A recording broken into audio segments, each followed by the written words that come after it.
صدق اللہ العظیم وبلغنا رسول النبی الکریم الامین الصلاۃ والسلام علیک یا سیدی یا رسول اللہ الصلاة والسلام الصلاۃ والسلام علیک یا سیدی یا حبیب اللہ وعلی آلک واصحابک یا سیدی یا رحمۃ للعالمین۔ آج کی گفتگو توبہ کے حوالے سے اللہ رب العزت نے 3 طرح کی مخلوق پیدا کی ہے۔ ایک کہ جس کو عقل اور شعور بھی دیا، شہوات نہیں دی۔ دوسری مخلوق عقل نہیں دی، شہوات دی۔ اور تیسری مخلوق عقل بھی دی اور شہوات بھی دی۔ اب پہلی مخلوق جسے صرف عقل دی، شعور دیا، شہوات نہیں دی، وہ فرشتے ہیں۔ عقل جیسی، شعور جیسی نعمت نہیں دی، شہوات دی، وہ جانور چھپائے ہیں۔ چراغ علم بھی دیا، عقل و شعور سے بھی نوازا، اور ظلمتوں کی چکی میں بھی بندے کو گرا دیا، وہ انسان ہے۔ دونوں چیزیں دی، عقل بھی دی اور شہوات بھی دی۔ تو انسان سے خطا کا ہونا یہ ایک عام سی بات ہے، کیونکہ اس کی صفت میں، اس کے مادے میں یہ چیز رکھی ہوئی ہے کہ اس سے خطا ہو جاتی ہے۔ جو انسان کی چھوٹی چھوٹی خطائیں ہوتی ہیں، جو اس سے سرزد ہوتی ہیں، وہ تو جب بندہ کوئی نیکی کرتا ہے، نماز ادا کرتا ہے، وہ چھوٹے صغیرہ گناہ وہ تو ویسے ہی معاف ہوتے رہتے ہیں۔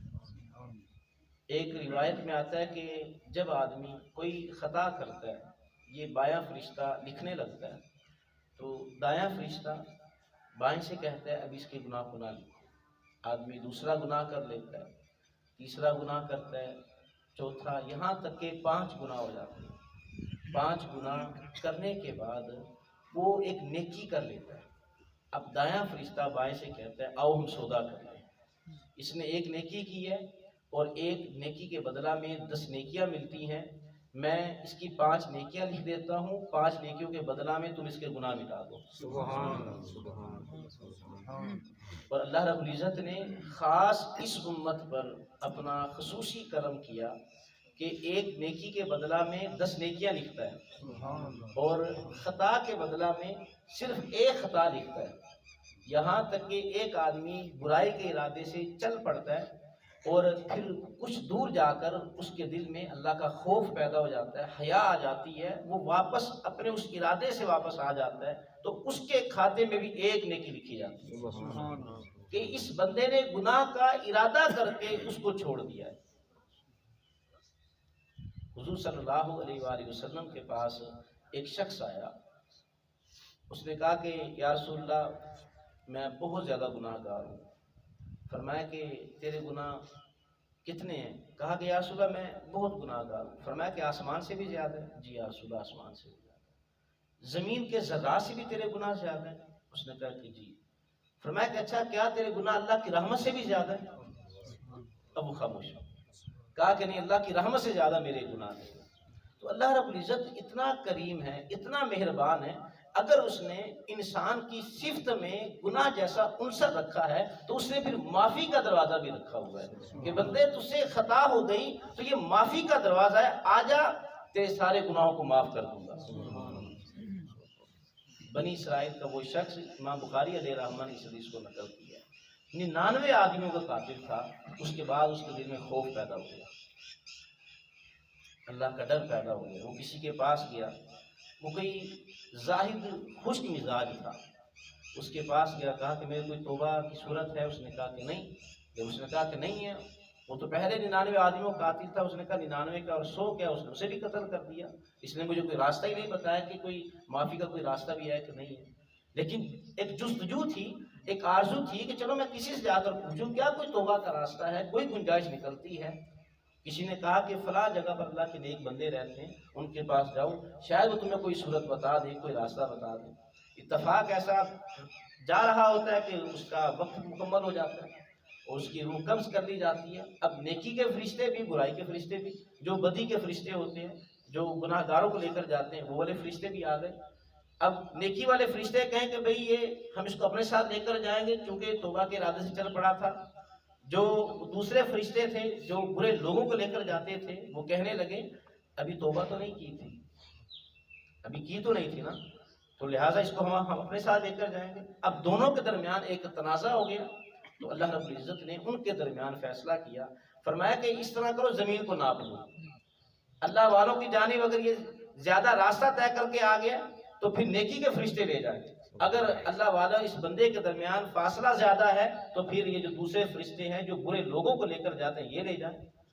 اور فاصلہ وہی زیادہ تھا جو اللہ والے اس بندے کے درمیان تھا، وہ فاصلہ زیادہ تھا. ابھی اس نے اتنا زیادہ فاصلہ طے نہیں کیا تھا لیکن اللہ رب العزت نے زمین کو سمٹنے کا حکم دے دیا کیونکہ وہ بندہ توبہ کے ارادے سے چل پڑا تھا. توبہ کے ارادے سے آپ اندازہ کریں اللہ رب العزت کو توبہ کتنی پسند ہے، اس کو کتنی محبوب ہے، اور وہ بندہ اسے کتنا محبوب لگتا ہے جو بندہ توبہ کی نیت سے اس کی بارگاہ میں آ جاتا ہے. اب زمین کو ناپا گیا، زمین کو سمٹنے کا حکم دے دیا گیا، وہ زمین سمٹ گئی، وہ فاصلہ کم ہو گیا. اب نیکی والے فرشتے اس بندے کو لے کر چلے گئے. امام بخاری علیہ رحمہ ایک اور حدیث اسی طرح کی نقل کرتے ہیں کہ ایک آدمی وہ گناہ کرتا ہے، اس کے دل میں اللہ کا ڈر پیدا ہو جاتا ہے اور وہ توبہ کرتا ہے. لیکن انسان ہے اور پکی نیت کے ساتھ آئندہ گناہ نہ کرنے کی نیت کے ساتھ توبہ کرتا ہے. جھوٹ والی توبہ نہیں کرتا، پکی توبہ کرتا ہے. لیکن چونکہ انسان ہے پھر خطا ہو گئی وہ اللہ سے پھر توبہ کرتا ہے. توبہ کرنے کے بعد پھر وقت ایسا آتا ہے کہ وہ پھر گناہ کر بیٹھتا ہے، وہ پھر توبہ کرتا ہے. اللہ رب العزت فرشتوں سے فرماتا ہے کہ فرشتوں اس بندے کی طرف دیکھو، اس بندے کو یقین ہے میرا کوئی رب ہے. آپ حدیث کے لفظ دیکھیں، امام بخاری علیہ رحمہ نے اس حدیث کو نقل کیا اور یہ حدیث قدسی ہے.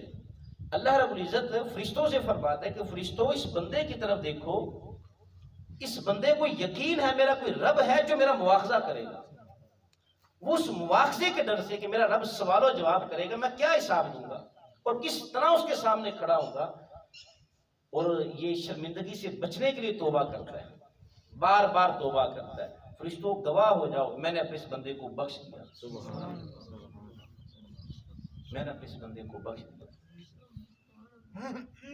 آپ اس کی بارگاہ میں آ کر تو دیکھیں وہ کتنا کریم ہے، وہ کتنا مہربان ہے. اللہ رب العزت نے ماہ رمضان دیا، ہمیں برکتوں والا مہینہ دیا، اور یہ آخری اشرا اور بڑی ہی برکتوں والا اور جہنم سے نجات کا مہینہ، گناہوں کو بخشوانے کا یہ اشرا ہے. تو آئے اس کی بارگاہ میں اللہ سے معافی مانگے.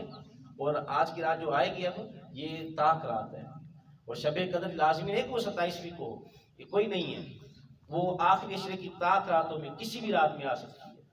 اور یہ اسی وجہ سے اس شب قدر کو مخفی رکھا گیا کہ بندہ ہر طاق رات میں اللہ رب العزت سے توبہ استغفار کرے. وہ ایک رات پر تکیہ کر کے صرف بس اسی رات میں عبادت کرنی ہے، بس اس پر نہ تکیہ کرے، بلکہ وہ زیادہ سے زیادہ جتنی زیادہ نیکیاں اپنے دامن میں سمیٹ سکتا ہے، وہ جتنے زیادہ اپنے گناہوں کو بخشوا سکتا ہے، وہ ہر طاق رات میں آ کر وہ اپنے گناہوں کو بخشوائے، اپنے رب کو یاد کرے. ہو سکے تو آج صلاۃ التسبیح پڑھے، اس سے اپنے گناہوں کی معافی مانگے. شب قدر اپنے اندر اتنی برکتیں رکھتی ہے کہ اگر اس کی رحمت کو روئے زمین کے جتنے بھی گناہ گار ہیں سب پر تقسیم کیا جائے تو سب پر پوری ہو جائے گی. یہ اپنے اندر اتنی وسعتیں اور رحمتیں رکھتی ہیں، 1000 مہینوں سے افضل ہے. اللہ رب العزت نے یہ ماہ نور ہمیں دیا ہے، آؤ اس کی بارگاہ میں. وہ تو چاہتا ہے میرے بندے کسی نہ کسی بہانے سے آئیں میں ان کو معاف کر دوں. بندہ معافی مانگے تو صحیح نا. وہ ایک بزرگ تھے، وہ حج کرنے گئے، جب جا رہے تھے تو ایک نوجوان اس نے کہا کہ آپ مجھے بھی اپنے ساتھ لے چلیں. جب بیت اللہ کا طواف کر رہے تھے بوڑھے نے کہا کہ لبیک اللہم لبیک، آگے سے ایک صدا آئی لا لبیک، تیری کوئی حاضری نہیں. وہ بوڑھا پھر کہنے لگا لبیک اللہم لبیک، اے اللہ میں حاضر ہوں، اے اللہ میں حاضر ہوں. پھر صدا آئی کہ لا لبیک، تیری کوئی حاضری قبول نہیں. وہ نوجوان ساتھ طواف کر رہا تھا، کہا کہ آپ نے سنا نہیں ہے کہ آپ کی حاضری قبول نہیں ہے، آپ پھر لبیک اللہم لبیک کہہ رہے ہیں. تو وہ بوڑھا کہنے لگا کہ اگر یہاں پر صدا نہ دوں پھر کہاں پر جا کر دوں گا. یہی تو ایک در ہے اور یہ آج سے صدا نہیں آ رہی، 70 حاضریاں میں دے چکا ہوں اور ہر دفعہ یہی آواز آتی ہے لا لبیک تیری کوئی حاضری قبول نہیں۔ تو کہا کہ 70 حاضریوں کے بعد جب بھی یہ صدا آتی ہے پھر بھی آ رہے ہیں، تو کہا کہ اس در کو چھوڑ کر جاؤں تو جاؤں کہاں پر؟ یہی تو در ہے۔ جب یہ بات کہی ایک صدا آئی، ندا آئی کہ بڑے تیری پچھلی 70 حاضریاں بھی قبول، یہ بھی حاضری قبول۔ ہم تو مائل با کرم ہیں، کوئی سائل ہی نہیں، راہ دکھلائیں کسے کوئی راہ روے منزل ہی نہیں۔ وہ تو چاہتا ہے میرے بندے معافی مانگے، اور اس نے یہ جو راتیں ہمیں دی ہیں، یہ جو ہمیں دن دیے ہیں، یہ مقدس مہینے ہمیں دیے ہیں، وہ اسی وجہ سے دیے ہیں۔ چلو آگے پیچھے نہیں، چلو ان راتوں میں آ کر وہ اپنے پچھلے گناہوں پر شرمندہ ہو کر وہ نیکی کے راستے پہ چل پڑے۔ یہ ماہ نور ہمیں اسی لیے دیے کہ بندے اپنے گناہوں کو بخشوا لیں۔ اور وہ کتنا مہربان ہے اپنے بندوں پر، وہ کتنا کریم ہے، وہ کتنا رحیم ہے اپنے بندوں پر، اور وہ کتنا خوش ہوتا ہے اپنے بندے کی توبہ سے۔ وہ مشہور حدیث پاک آپ نے اکثر یہ حدیث سنی ہوگی کہ آقا علیہ الصلوۃ والسلام نے مثال دے کر سمجھایا صحابہ کو کہ صحابہ کے ایک شخص صحرا میں سفر کر رہا ہو اور ایک جگہ پر کوئی درخت آیا، وہ اس کے نیچے تھوڑی دیر کے لیے آرام کرنے کے لیے رک گیا۔ زیادہ راہ اس کا سواری پر تھا، سارا کچھ سواری پر تھا، اور وہ درخت کے نیچے آ کر بیٹھ گیا، اس کو نیند آ گئی اور وہ سو گیا۔ جب آنکھ کھلی دیکھتا ہے کہ اس کا اونٹ وہ غائب ہے اور سامان بھی غائب ہے جو اونٹ کے اوپر تھا۔ اب وہ بندہ بڑا پریشان، اس نے دائیں بائیں آگے پیچھے بڑا ڈھونڈا لیکن اس کو اپنا اونٹ نہ ملا۔ اب صحرا کا سفر ہے، دور دور تک آبادی نہیں ہے اور شدت کی گرمی ہے، تو اب وہ بندہ موت کے انتظار میں کہ اب کوئی زیادہ راہ ہے نہیں، پانی ہے نہیں، خوراک ہے نہیں، اور کئی کئی میل دور تک آبادی نہیں ہے۔ اب وہ موت کے انتظار میں دوبارہ اسی درخت کے نیچے بیٹھ جاتا ہے۔ وہ زندگی سے مایوس ہو جاتا ہے کہ اب آگے زندگی بچی نہیں ہے اور میں کس طرح زندہ رہوں گا۔ وہ موت کے انتظار میں دوبارہ اسی درخت کے نیچے بیٹھ جاتا ہے، اس کو اونگ آ جاتی ہے۔ جب آنکھ کھلتی ہے تو دیکھتا ہے اس کا اونٹ ماں سمان سامنے کھڑا ہے، اور پھر اس کی خوشی کا کیا عالم ہے، اور خوشی کے عالم میں اس کی زبان لڑکھڑا جاتی ہے اور اس نے کہنا یہ ہوتا ہے کہ اے اللہ تو میرا رب، میں تیرا بندہ۔ زبان لڑکھڑا جاتی ہے، کہتا ہے اللہم انت عبدی وانا ربک، کہ تو میرا بندہ میں تیرا رب۔ زبان لڑکھڑا جاتی ہے۔ آقا صلی اللہ علیہ وسلم نے فرمایا کہ صحابہ بتاؤ اسے کتنی خوشی ہوئی۔ خوشی کے عالم میں اس کو پتہ نہیں چل رہا اس نے کہنا کیا ہے۔ فرمایا کہ اسے کتنی خوشی ہوئی۔ فرمایا کہ جب کوئی بندہ توبہ کرتا ہے اللہ رب العزت اس سے بھی زیادہ خوش ہوتا ہے، اس سے بھی زیادہ خوش ہوتا ہے۔ اور پکی توبہ کرنا، پختہ توبہ کرنا، فرمایا کہ اللہ رب العزت 3 بندے ایسے ہیں کہ جنہیں جنت میں جانے سے کوئی روک نہیں سکتا۔ یہ اس کی کرم نوازی ہے، یہ اس کی مہربانی ہے کہ اس نے کہا کہ انہیں کوئی جنت میں جانے سے روک نہیں سکتا۔ میں نے اپنے ذمہ کرم پر لازم کر لیا ہے، ان بندوں کو میں جنت میں داخل کروں گا۔ اب وہ 3 بندے کون سے ہیں؟ ایک تو وہ عورت جس نے اپنے شوہر کی اس انداز کے ساتھ فرما برداری کی، اس انداز کے ساتھ اطاعت کی کہ اس کے شوہر نے کہا میں اپنی بیوی سے راضی ہوں۔ فرمایا کہ اس عورت کو جنت میں داخل ہونے سے کوئی روک نہیں سکتا، اس کا شوہر اس پر راضی تھا۔ اور دوسرا وہ آدمی کہ جس کے گھر کے افراد زیادہ ہیں لیکن ذرائع آمدن کم ہیں، وہ تنگی کے ساتھ مشکل کے ساتھ گزر بسر کرتا ہے لیکن حرام نہیں کھاتا، اپنے آپ کو حرام سے بچاتا ہے، اپنے کنبے والوں کو وہ حرام لقمے سے بچاتا ہے۔ تو فرمایا کہ ایک یہ بندہ جس کے ذرائع آمدن کم ہیں، گھر کے افراد زیادہ ہیں اور یہ حرام سے بچتا ہے، اس بندے کو بھی جنت میں جانے سے کوئی روک نہیں سکتا۔ اور تیسرا وہ بندہ کہ جس نے پکی توبہ کی، پختہ توبہ کی، ایسی پکی توبہ کہ دوبارہ گناہوں کی طرف اس کا پلٹنا اس انداز کے ساتھ مشکل ہے کہ جس طرح تھنوں سے نکلے ہوئے دودھ کو دوبارہ تھنوں میں ڈالنا مشکل ہوتا ہے۔ اس نے ایسی پکی توبہ کی، فرمایا کہ اس بندے کو بھی جنت میں جانے سے کوئی روک نہیں سکتا۔ تو اللہ رب العزت سے پکی توبہ کریں، اس انداز کے ساتھ توبہ کریں کہ آئندہ گناہ نہیں کرنا۔ اور اگر اس ارادے کے ساتھ پچھلے گناہوں پہ شرمندگی ہو اور آئندہ گناہ نہ کرنے کا پکا ارادہ ہو، بندہ کتنا ہی گناہ گار کیوں نہ ہو، اللہ رب العزت اس کی بخشش فرما دیتا ہے۔ ہاں، جو نمازیں قضا ہو گئیں، جو لوگوں کے حق غصب کیے، جو لوگوں کے ساتھ زیادتیاں کی، اب ان کی معافی کیا ہے؟ جو نمازیں قضا ہوئی تھیں ان کی قضا کریں، یہ ان کی معافی ہے۔ نماز کی معافی توبہ استغفار کے ساتھ نہیں ہے، اس کی معافی یہی ہے کہ اس کی قضا کی جائے اور پھر اللہ سے معافی مانگی جائے کہ اے اللہ میں اس کو وقت پر ادا نہیں کر سکا، یہ معافی ہے۔ کسی کے ساتھ زیادتی کی تھی، آپ اللہ سے لاکھ بار معافی مانگتے رہیں، جب تک جس بندے کے ساتھ زیادتی کی تھی اس سے معافی نہیں مانگتے اللہ معاف نہیں فرمائے گا۔ تو اس بندے سے معافی مانگے، آج کا معافی مانگ لینا یہ بہتر ہے بجائے اس کے کل قیامت کے دن اس کا حساب لینا پڑے، کل قیامت کے دن اس کا جواب دہ ہونا پڑے، اور یہی بندہ پھر مفلس ہوگا کل قیامت کے دن۔ حضور صلی اللہ علیہ وسلم نے ارشاد فرمایا کہ صحابہ جانتے ہو مفلس کون ہے؟ عرض کی یا رسول اللہ کہ مفلس تو وہ ہے کہ جس کے پاس مال نہیں ہوتا۔ فرمایا کہ نہیں، یہ بندہ مفلس نہیں ہے۔ ایک آدمی کل پہاڑ جتنی نیکیاں لے کر آیا ہوا ہوگا، پہاڑ جتنی نیکیاں ہوں گی، اس کے پاس حج ہیں، اس کے پاس روزے ہیں، زکاتیں ہیں، اور کتنی اس کے پاس نیکیاں ہیں، راتوں کا جاگنا اس کے پاس ہے، دن کی نمازیں اس کے پاس ہے، نفلی عبادات اس کے پاس ہیں، لیکن کسی کا حق غصب کیا ہوگا، کسی کی زمین ماری ہوگی، بہن کا حق غصب کیا ہوگا، کسی کا گریبان پکڑا ہوگا، کسی کو گالی دی ہوگی، کسی کے ساتھ کیا زیادتی کی ہوگی، کسی کو دھوکہ دیا ہوا ہوگا۔ اب وہ سارے افراد آ جائیں گے، سارے افراد آ جائیں گے۔ آپ اس منظر کو اپنے سامنے رکھیں، ہم سب اس منظر کو اپنے سامنے رکھیں کہ اگر ہم نے زیادتیاں کی ہوں گی لوگوں کے ساتھ وہ ہمارے پاس آ جائے۔ آج دنیا کی تھوڑی سی تکلیف اس کو برداشت کر لیں، نہ کسی کا زمین سیدھی کرتے ہوئے تھوڑا سا 1 انچ بننا مار لیں، دیوار کھڑی کرتے ہوئے گلی کی کوئی 1 انچ آگے نہ اپنی اینٹ کریں، کوئی بات نہیں، 1 انچ جو ہماری ہے بس اسی میں گزارا کریں۔ ہمسائے کی دیوار کے اوپر اپنی چھت رکھنا اس کا تو کیا بنتا ہے؟ وہ اجازت ہی نہیں دے رہا، وہ کہتا ہے کہ بھائی نہیں آپ اس پر نہیں کھڑی کر سکتے، تو مجھے حق نہیں پہنچتا کہ میں اس کی دیوار پر اپنی چھت کھڑی کروں، مجھے حق نہیں پہنچتا کہ اس کا خالی پلاٹ ہے میں تھوڑی سی اپنی دیوار اس کی پلاٹ کی جانب کروں۔ آج اپنی جو جگہ اس پر گزارا کر لیں، یہ تھوڑی سی لذت کے لیے اور تھوڑی سی جگہ کشادہ کرنے کے لیے اپنی آخرت ہم خراب کر لیں، یا کسی کا گریبان پکڑ لیں، کسی کو دھوکہ دے دیں، کسی سے لڑائی جھگڑا کریں یا کسی کو گالی دے دیں، اب یہ سارے لوگ قیامت کے دن آ جائیں، وہ مطالبہ کریں گے باری تعالیٰ اس نے ہمارے ساتھ یہ زیادتیاں کی۔ اب وہاں پر مال تو ہوگا نہیں، اب وہاں پر یہ بھی نہیں ہوگا وہ بندہ کہ مجھے معاف کر دو، یہ چیز بھی نہیں ہوگی۔ اب مال ہے نہیں جو مال دے کر اپنی جان چھڑا لے، معافی کی وہاں پر یہ والی گنجائش نہیں ہے کہ زبان سے کہ مجھے معاف کر دو، دنیا میں موقع تھا تو معافی مانگ لیتا، تو نے وہ موقع گنوا دیا، اب وہاں پر ہوگا تو کچھ بھی نہیں۔ اب نیکیاں ہوں گی، اب اس کی نیکیاں انہیں دینا شروع کر دی جائیں گی۔ ساری زندگی زنا نہیں کیا تھا، کسی کا زنا اس کے کھاتے میں آ رہا ہوگا۔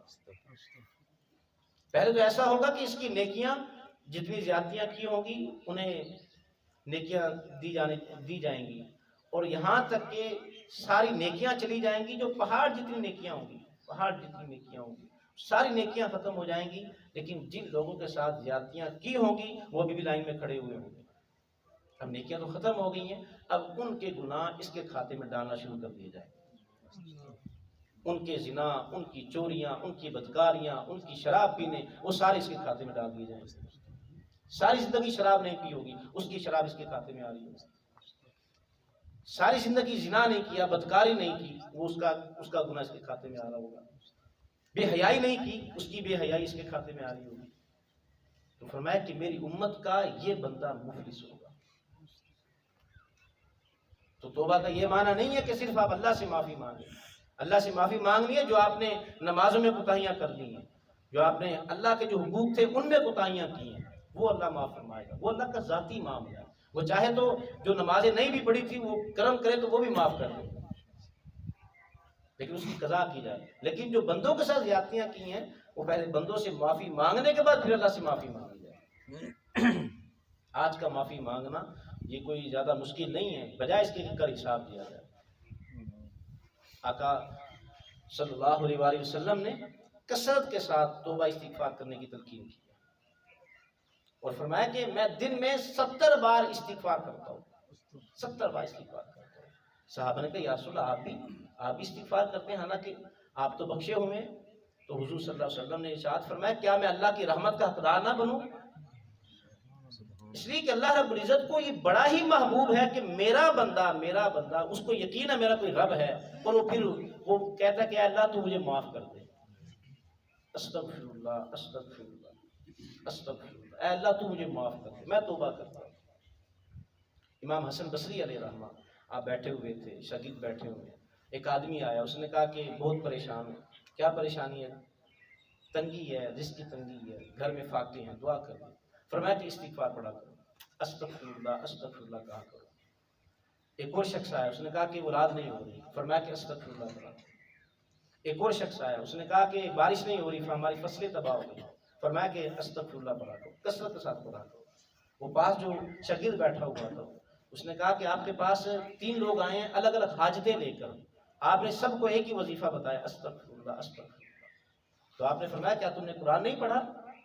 اللہ رب العزت قرآن میں ارشاد فرما رہا ہے فَقُلْتُ اسْتَغْفِرُوا رَبَّكُمْ إِنَّهُ كَانَ غَفَّارًا يُرْسِلِ السَّمَاءَ عَلَيْكُمْ مِدْرَارًا وَيُمْدِدْكُمْ بِأَمْوَالٍ وَبَنِينَ وَيَجْعَلْ لَكُمْ جَنَّاتٍ وَيَجْعَلْ لَكُمْ أَنْهَارًا مَا لَكُمْ لَا تَرْجُونَ لِلَّهِ وَقَارًا وَقَدْ خَلَقَكُمْ أَطْوَارًا۔ فرمایا کیا تم نے قرآن نہیں پڑھا؟ وہ کہتا ہے تم مجھ سے توبہ کرو، تم مجھے بہت زیادہ بخشش فرمانے والا پاؤ گے۔ تم توبہ کرو، فرمایا کہ وَيُمْدِدْكُمْ امدادا، وہ تمہیں مال بھی دے دے گا، وہ تمہیں اولاد کی نعمت سے بھی نوازے گا، اور تمہارے لیے آسمان سے بارش نازل کر کے تمہاری فصلوں کو سیراب بھی کر دے گا۔ استغفار کرو، اللہ سے معافی مانگو۔ تو یہ ماہ مقدس اللہ رب العزت نے ہمیں دیا، اس میں تو اس کی رحمت چھم چھم برستی ہے۔ وہ روزانہ دن کو اور رات کو ڈھیروں افراد کو جہنم سے نکال کر جنت میں داخل فرما دے گا۔ تو ہم کیوں نہ اس کی رحمت کے حقدار بنیں، اللہ کی رضا کی خاطر۔ ایک تو یہ کہ اپنے گناہوں کی معافی مانگے، اور اللہ کی رضا کی خاطر لوگوں کو معاف کریں، جن کے ساتھ زیادتیاں کی ہیں ان سے معافی مانگیں۔ اس ماہ مقدس میں اپنی بخشش کروائیں۔ اللہ رب العزت ہم سب کی توبہ قبول فرمائے، ہمارے گناہوں کو معاف فرمائے، اور ہم سب کی بخشش فرمائے۔ وصلی اللہ تعالی علی حبیبہ محمد و آلہ و اصحابہ۔